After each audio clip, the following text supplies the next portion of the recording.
How are you doing today?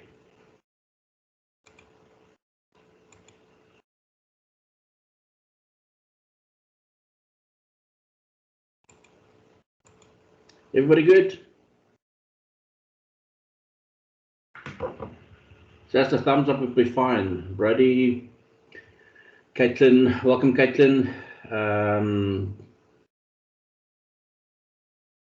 Ian and Sean, Wandu is here. Of course, I've got Latchu is here, and then I've got Sean. Everybody's good. Thanks for joining. We're all good. We're preparing for a bit of a proper storm here in Cape Town. It's not often that the weather report warns you in advance that something's coming. That really means that it's something serious. I can feel it. I can see it. I think maybe Tarkin went for a surf this morning, and he's probably halfway to Mozambique at the moment because of the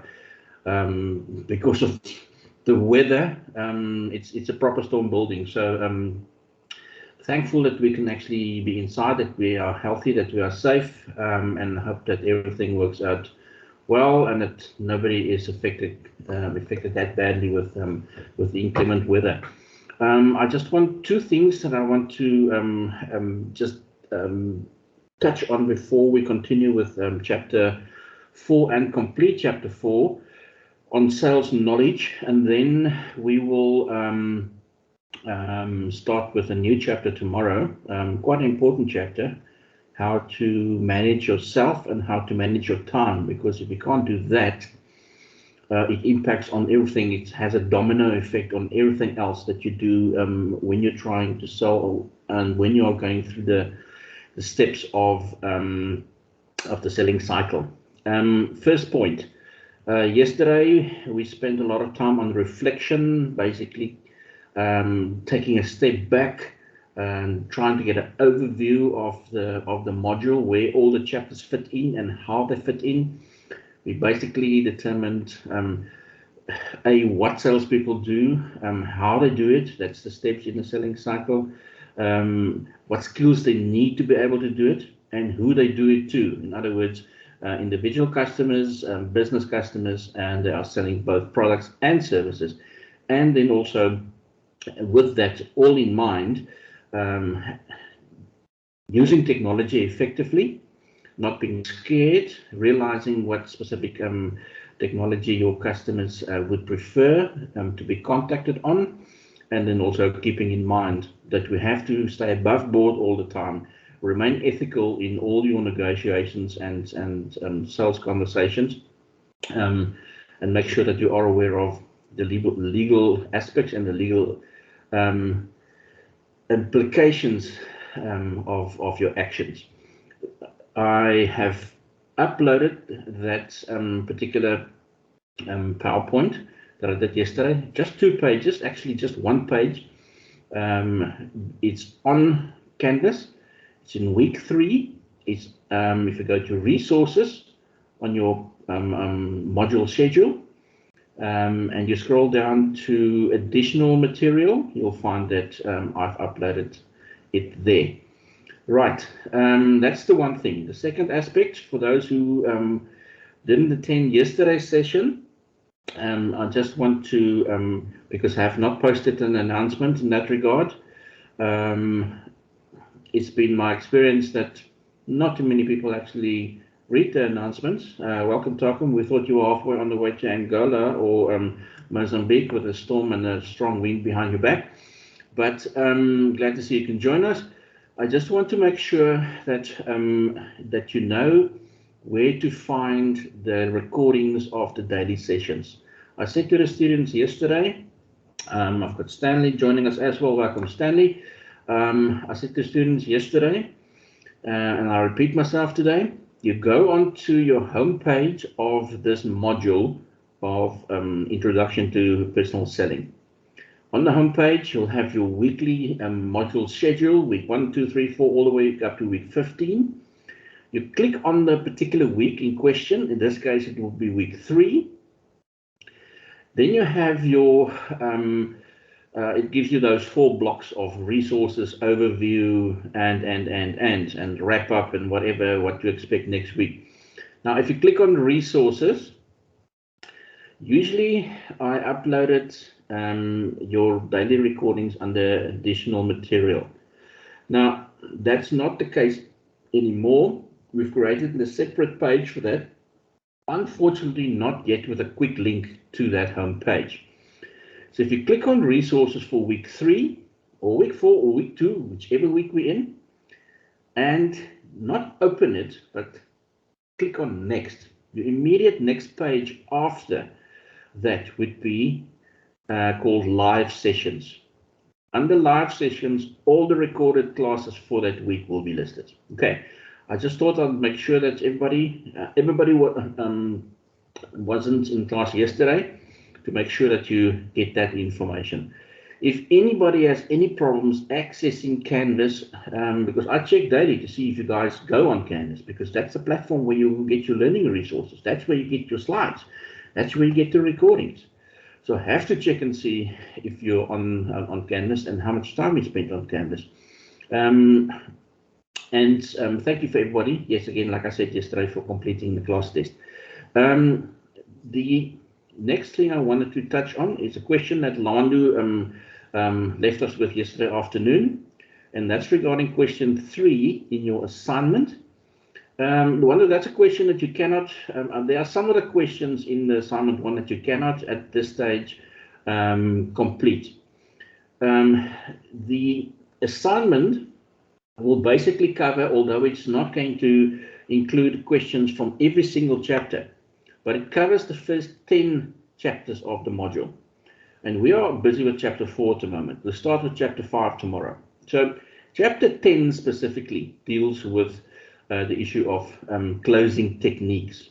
How do you close the deal? And if you go back to yesterday's slide on the overview of the course, you'll see that the different steps in the selling cycle, and if you go to page 5 in your textbook, or you go back to your slides in the first week, chapter 1, you'll see there are specific steps.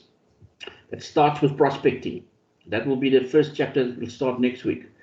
After prospecting, you are going to prepare a specific approach, or you will have a specific approach. You'll plan your sales conversation. You will plan your presentation.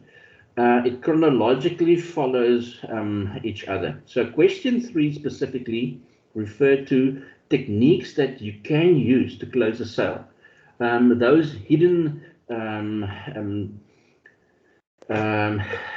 messages that you can, that basically we often refer to as reading between the lines, specific gestures, specific actions and indications, nodding of the head, stuff like that, questions that a customer is asking. Those are all indications that the customer is ready to make a sale, that is for you. There are different techniques that you can identify, or that we have identified, and that we'll cover in chapter 10, that will allow you to do that. I am, however, considering, having re-looked at the schedule, that I might just postpone your submission date for the assignment with another week, just to ensure that it allows you enough time to complete the assignment after we have done chapter after we've done chapter 10, because question 3 in your assignment specifically refers to chapter 10 in your textbook. Okay, and that is techniques on closing a sale. Handling objections, that was just the previous chapter, chapter 9. That's also covered. I think question 4 in your assignment deals with objections, potential objections that customers can have. Does that answer your question, Luandu? It's closer to the time, I will obviously in greater detail discuss that question with the whole group. No problem, Teresa. Welcome back. Does that answer your question, Luandu? Are you happy that you now know where to that particular question refers to in the textbook?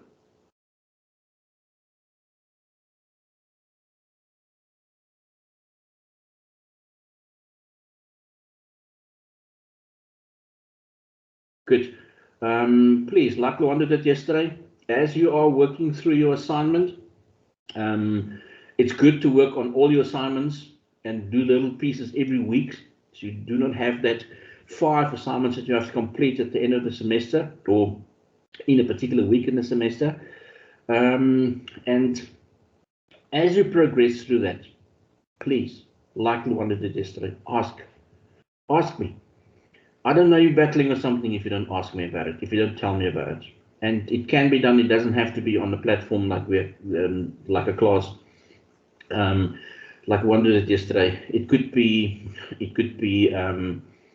a personal email directed at me. But if I believe that the answer to the question that the individual have asked, I will share the solution with the entire class if I know that others might be struggling with it as well. Okay, what we've done so far in chapter 4 is that we've determined that it's extremely important to know, to have knowledge, because knowledge gives you that power. It will always give you power. If you know more than the person next to you, you will always be in a better position. But unfortunately, sometimes we abuse the fact that we have more knowledge than another person. That's not the reason why we obtain as much knowledge as we can about A, our product, about B, our customer, about our competitors, about the organization, who you're representing as a salesperson. Collectively, we need to gather that information to help us deliver a better sales experience to our customers. That is the only reason and the motivation why we need to be knowledgeable on the aspects that I've mentioned. Up to this point, we saw that sources where we can find our knowledge from is we can be trained by the company, and then we can also find our information in the written material about the products. Those brochures with instructions that every time you'll find that that's a standard issue with certain products, especially if it will help you to use that product correctly. An example would be, for instance, the manual of a car. You'll find that in the car, when you buy it, there's a booklet for the warranties and the services to keep log on how the vehicle is serviced, but there's also a manual which they call the user's manual, and that is there's a red light that went on my dashboard. What do I do? What does it mean? Okay, right. What does it say? You've got your user's manual. You can refer to your user's manual. It will tell you exactly. Yesterday morning, I think I've got a slow puncture on my front left wheel. Light went on the dashboard. I can know it. I go into my user manual. What should the tire pressure be? So when I go into the garage, I can actually ask the attendant, please check the tires. It should be 2.1 or 2.2, whatever bars. If there's nobody can tend to me, I know at least myself that I can actually inflate my tire to the required limit. So that's what your instruction manual about the product provides you with. If you the image on the screen, I think is extremely self-explanatory. It tells you all the different elements. Yes, it is important that, and it does happen most of the times. It's always happened to me when I get a new phone. Yes, you know about the features of the phone, but and the salesperson will demonstrate to you, and okay, this is where you can do this, and so, and click this button, and so they sort of do a demo with you. But we'll see later on in the chapter how much of that demo we actually remember after day 1, after day 2, after a week, after 2 weeks, especially if you don't use a specific function every day. And that's where why you have your product manual that you can refer back to and say, oh, yes, now I know. Okay, when you go to the pharmacy to buy medicine, it also gives you, the pharmacist gives you proper instructions. Take 3 tablets 3 times a day after meals, and also in the brochure included, it will tell you what the side effects are. If you're going to take this This might happen. You might be nauseous. You might feel tired. Those are the side effects of the particular medication. Those are all instructions, people, about the product to help you use it safely and correctly. It will also give you information on what we refer to in the industry as FAB, which is the features, advantages, and benefits of the product, which is important because you will use this as part of your sales pitch, and that's why using this product manual is important for you to get to know the product before you start or attempt to sell it to other people. But when the customer has the product and you are not there anymore, he's not going to phone you 3 weeks after you bought the product and say, listen, I'm not sure about this and this and this. You will go straight to his manual. If the manual is unclear, maybe the person will come into the shop and ask you a question. But people try and fix things themselves first. And that's where your product manual is an extremely important guideline and help. Talking to people, that's another way where we can find how we can become knowledgeable. What's the best way of asking people? It's like asking directions. I have seen people battle. Modern technology. There's an onboard computer. We've got Siri talking in our ears. We've got GPS systems that can actually take you to the front door of the destination you want to get to. And some people use it, and they use it very effectively. I can remember when I was working as a delivery person, one of my first jobs I did in the UK,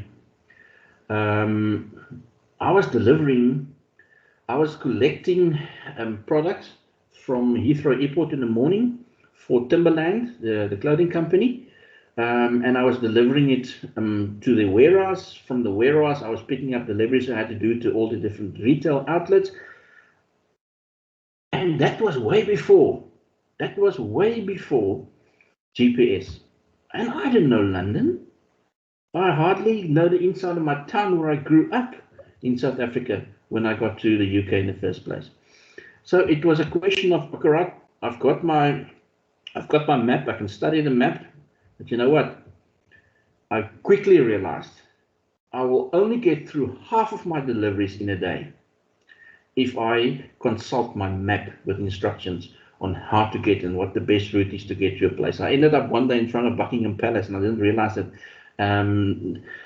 you know what, you shouldn't be driving there. I got pulled over by a couple of cops and I said, sir, you know what? And then you just play innocent, obviously. And I was innocent. I didn't know that I was not supposed to drive in that lane. I thought it was, okay, this is a shortcut. There's no cars in this. And then there's a reason why there's no cars. It's the main road leading up to Buckingham Palace. So you learn those messages, those lessons very quickly. But I realized very quickly that the best way for me to actually get directions is to roll down my window and ask somebody. If I get to the general area in which I need to be, the general suburb I need to be. Let's say I'm from the northern suburbs in Cape Town and I want to get to Muizenberg. Now that's an easy one, but not all cities and metropolitan areas are as simple as Cape Town. But let's say the city centre, for instance, a certain street, because you don't get there every day. I don't get to the city centre in Cape Town every day. When you get to the general direction where you think you should be, roll down the window and ask somebody. It helped me a great deal. I learned so much, and they tell you the shortcuts as well. I said, well, sir, this is actually the route. You're on the right track. You know what? At that robot, don't turn left. It is the quickest route, but actually, it's the shortest route, but it's not the quickest route. Okay, so talk to people, ask directions in that case, and that's exactly what you're going to do in a sales situation. You're going to ask your customers, ask them, how can I do what I do better? What do you really want to know? I'm not going to come with a prepared speech for you. What do you want to know about the product? What's bothering you? Because especially nowadays, customers have also access to a lot of information that you have too, and they'll come better prepared than they were 10, 20 years ago. Ask people, ask. It helps a great deal. Now, also important is that you shouldn't just know the product that you are selling. You should also know about the organization you're representing. You need to know what their policies are. You need to know what programs are running in general, promotionally. You've got to have a very good understanding of where the business comes from, what their mission is, what their vision is, what their legacy is they're trying to achieve. You're not just a salesperson. You are a representative of that particular company. And because you're the link between the company and the customer, you need to know these things. I know that, yes, we said, we touched on it a couple of days ago, that access to websites, sorry, no, that was a different course, but it's also sales related. Go and use your search engines. If you type in keywords, it will take you to websites of businesses, and that business or that the website will maybe ask you, give you option to request more information. That's very valuable to gather that information through that particular medium. But that website will give you a lot of information about a business. So if that is the information that is shared publicly, the customer that you're trying to sell to has already done some research on the company that you're representing. Or if they don't, it might be an objection that they don't want to immediately engage into a sale. So they're buying time so they can actually go to the website and check and see if these guys are legit. And that is why it's important for you to know what your business, where they come from, and what they stand for, what they want to achieve. Let's look at the next slide, because that sort of summarizes everything. You want to try and sell to that person? Look at all the questions that is asking. I don't know you, I don't know the company, I don't know the product, I don't know the company standards, the customer, who else are customers with this company, what's the company record, and you want to sell something to me? I suggest you cover all those aspects before you approach me again. Okay, so if people don't know, they are going to be wary, and that's so much more reason for you to come prepared. You've got to know your customer as well, obviously. So much more if you are getting into organizational buying or industrial selling, as we call it, businesses doing business with other businesses. You've got to get information on the customer as much as possible. And that's why we say initially, when you're picking up the phone to make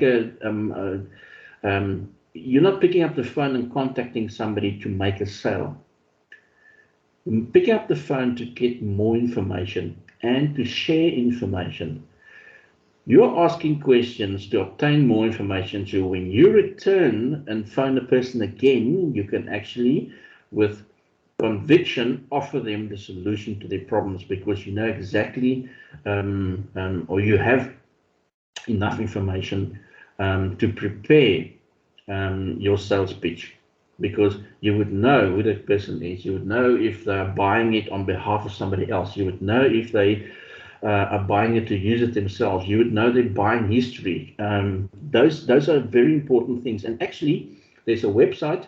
If you're doing business, if you're a salesperson selling photocopiers, you're not selling photocopies to individuals. Those individuals who are buying photocopiers, they will go straight to Game and Incredible Connection and those places and buy directly from those shops. But if you're selling photocopiers to businesses, if you're representing a particular brand and you're going out to businesses, you can use a website called Compass, K-O-M-P-O-S-S, Compass. Very, very effectively. They are sort of a trade site where they organize businesses according to the industries that they're in and the locations that they're at. So if you're looking for electrical engineering, because you are selling products that actually are targeted at electrical engineers or electrical engineering companies, you can go into a site like that, find all the businesses who offer, or electrical engineering businesses in Durban or in PE or in Bloem or in Cape Town, wherever you're operating in. It'll give you all the detail about the board of directors, the size of the business, how many people are employed at that business, what type of business they're in, how long they've been in business. Gives you proper information and helps you to prepare. It's extremely important to do that. And you're going to do similarly. Obviously, the extent to which you're going to obtain information to make you more knowledgeable about your customer is slightly more complex, and it's a longer process of preparing it and getting that knowledge. If you are selling to businesses, if you're selling to individual customer, it's 100% fine. Less questions, less complex transaction. It's a question of choosing between A, B, and C. Somebody goes out to buying bread. You know what? If you're selling bread, it's just a question of, sir, are you any specific medical condition? Can you are you allergic to flour and stuff like that? Really, it's the questions are less intense, and the questions are there are not as many questions that you need to get answers for and get information on. Right. Amazing things will happen if you listen to your customer. It will give you that light bulb moment. The customer has just provided me with the information I needed, so I can actually close my sale. Right.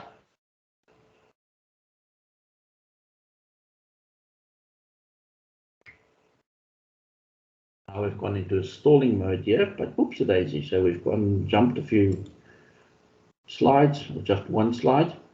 Okay, I said you get information on the product, get to know the features, the benefits, and the advantages of the product. We started at the beginning of the chapter. It's important that you know these things. Read the product manual. Speak to people in your development department who actually designed the product. Get more information. Get information where the product was tested, so you can actually, with conviction, approach a customer and say, no, sir, don't worry about this. This has been tested more than 10,000 times. If you don't believe me, there's an article that was published a number of weeks ago in this journal or this magazine or this newspaper. It's important because people want to hear what the history is of a product, and that gives them that assurance that the product is actually might have a benefit for them. It might not be specifically what they're looking for, but at least it gives them that assurance that the product is actually fine. It will then depend on the individual's specific needs if they are going to benefit from obtaining or buying that product. You can also get information or should get information on the physical characteristics of the product. In other words, if you're selling vehicles, what are the different models that's available in the series? What are the different choices when it comes to colors, interior and exterior? These are all options that you can provide the customer, but you should know what they are. Or if you don't, at least have a color chart with you that you can actually just hand out to the customer. So this and that could be your range of choices. So it's also important to get to try and get information on what the statistics are about how the product is doing in the market.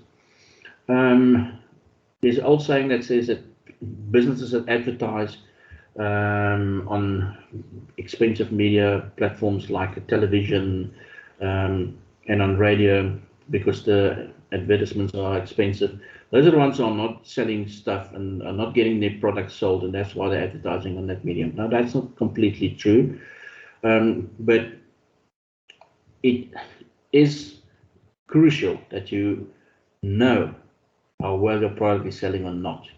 It's crucial, and when we get to a next section, which deals with how your marketing communication mix looks, it's important to understand where your customers will find the information, because that would be the specific component in your marketing communications mix that you will focus on. If your particular product, if you know that the type of product that you are selling is bought by a certain generation of people or a certain gender of customer in a certain geographical area, those are all information that helps you to understand what particular communication medium the message is going to reach them. If it's elderly people, it's more going to be magazines and newspapers and stuff like that, and maybe even television or radio.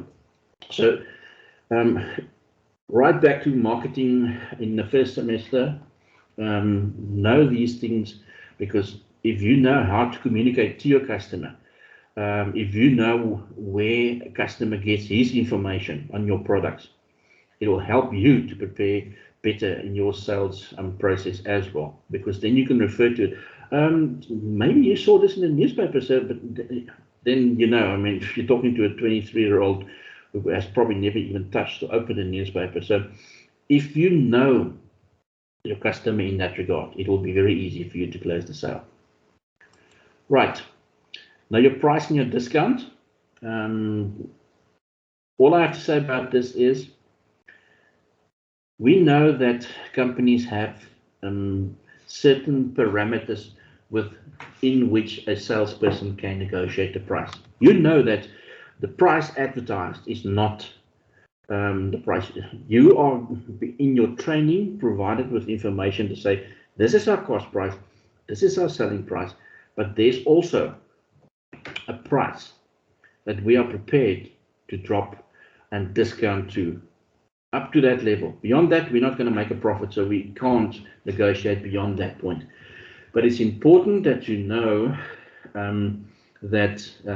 what those policies are, because customers are exchanging the money that they have to get value from a product. So if they see there's sufficient value in the product for them, they'll be more, they will easier be convinced to buy that particular product. When you're selling to businesses, those types of discounts, cash discounts, quantity discounts, functional discounts, seasonal discounts, allowances are all part of the mix. For individual customers, quantity and cash discounts are usually the best ones, the ones most commonly used. You buy one, get one free. That refers to the quantity discount. 30% off. I know there's a stationery company who has a spring sale, the whole of first week of spring. There's certain items, if you buy one, you can get one free. All the other items that they have in the shop is 30%, is marked down 30% for that whole week as a sort of a spring special. Now, this is what businesses do. When you're selling to businesses, obviously you'll see that some of the other discount types come into play as well. Like, for instance, seasonal discounts, certain products around certain times. Seasonal discounts, very often there's a special on the winter clothing, because it's now we're moving into spring, and the spring clothes are coming out onto the shelves, and even summer clothing are coming onto the shelves. So there are very good specials on what they call seasonal discounts, specifically on items that they want to get rid of, because it's another year before it's winter again. Over Easter, there are certain discounts that's related to this Easter season or to the festive season. Over Christmas, certain products come at better prices during that time, because people know that people will buy because of the particular season that we're in. Right, now your competitors, you don't have to study your competitors, you don't have to spy on them, but you must know what they're doing, because when you, obviously one of the objections that customers often have is that they say, yeah, but what about this and this and this company who's a competitor to you? Don't go into any arguments. Don't, oh no, you know what, those guys, oh no, you don't want to do business with them. They're a bunch of scallops. Do not badmouth the competition. Make sure that you know what they are doing and what they're offering and what specials they are offering, because it just helps you appear more professional when your potential customer is asking questions about the competitors. And why should they buy this? Don't compare products. Don't compare products. Highlight the benefits of your product again, and let the customer compare the products. The customer must go to the competitor and find out what they can offer, and let the customer compare. Do not start comparing yourself with competitors or your products with competitors' products in an attempt to make a sale. Get to know, get to improve, and that's why I said yesterday, from next week we'll be engaging in a sort of a good news, bad news item at the start of the week, just to try and pick up on a theme for the week. You've got to know, you've got to improve your general knowledge, and specifically in the industry that you are in. If you're selling cars, you need to have a very good idea of what new models are going to be launched soon. Have a very good general knowledge on what happens in your industry. Read the daily newspaper. I know that many of you don't read anything at all if it's not on your screen, but all these, most magazines and newspapers are available nowadays on electronic platforms, and whatever way you access it, you don't have to go buy the newspaper at the supermarket around the corner or the cafe around the corner. You have your device. Make sure that at least you have one credible news site that provides you with news all the time, or that you can access to get to stay with what is current, because that's important. It's sometimes just used as an icebreaker, because something is in the news and somebody asks you about it and you didn't even know that Joe Biden is the new president of America. You thought it was still Trump, because you don't stay in touch with current news news events. Okay, and then obviously the economy as well. You have to get a very good general idea of what's happening with the economy in your country. We touched on the unemployment rate yesterday, for instance. These are the kind of things that you have to get knowledgeable about. General knowledge. You don't have to become an economist. Just general knowledge on what works and what doesn't work and what's going on, because, and especially how it impacts on your industry, on your business, and the products that you're attempting to sell.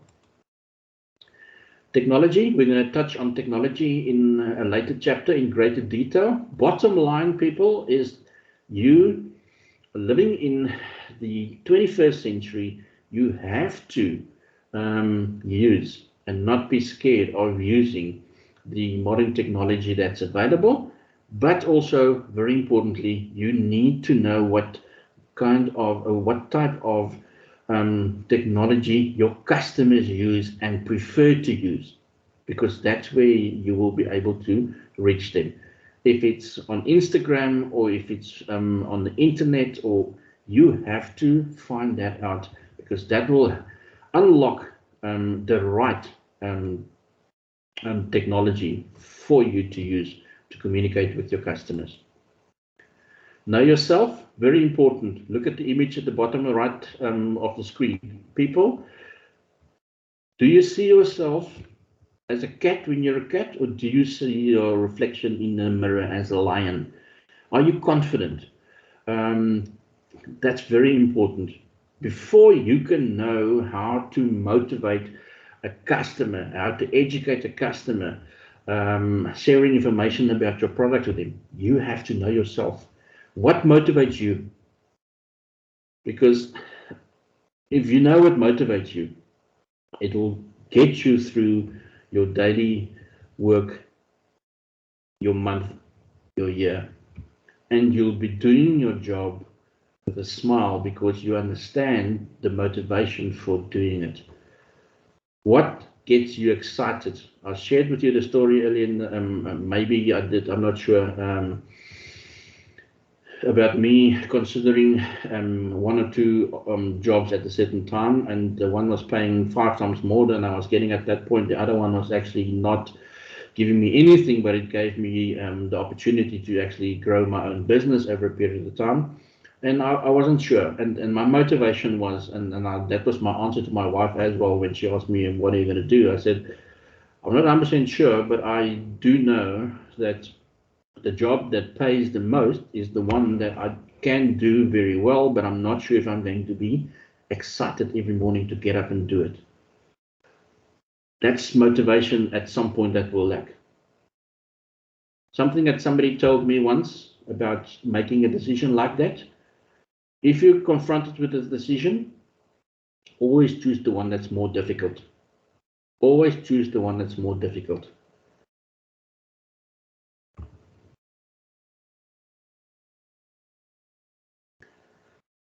What I said earlier, there was what they call the Spitzer experiment. It was done on people who did undergo sales training. One day after you have completed the course, you can only remember 54% of what you did during training. After a month, after 28 days, you only remember 18%. People, that's why you continuously have to upgrade your knowledge levels the whole time. The whole time. I can't say, oh, we've been on a training course.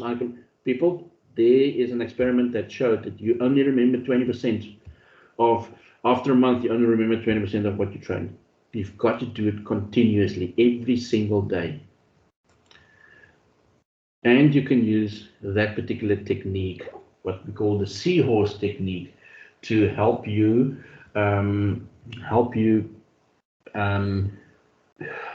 improve your memory and your approach and your technique. It's not something that I'm going to ask you to necessarily in the exam what the seahorse technique refers to, but basically to summarize it, all those aspects need to be part of your motivation for doing a sale. Make sure that you have a nice story to tell. Bit of exaggeration. With exaggeration, we mean don't lie to people. Don't say this product can do something that it cannot do, but be colorful. Bring in a bit of humor. Make sure that your presentation is in a particular order. That your arguments and information make sense. Prepare by rehearsing things beforehand. And enjoy the whole activity. That's the important thing. Right, now I'm going to finish with the following, and that is a quote from Henry Ford, founder of, obviously, the motor vehicle company Ford. And he said something very important. If money is your hope for independence, you will never have it. Only real security that a man will ever have in this world is a reserve of knowledge, experience, and ability.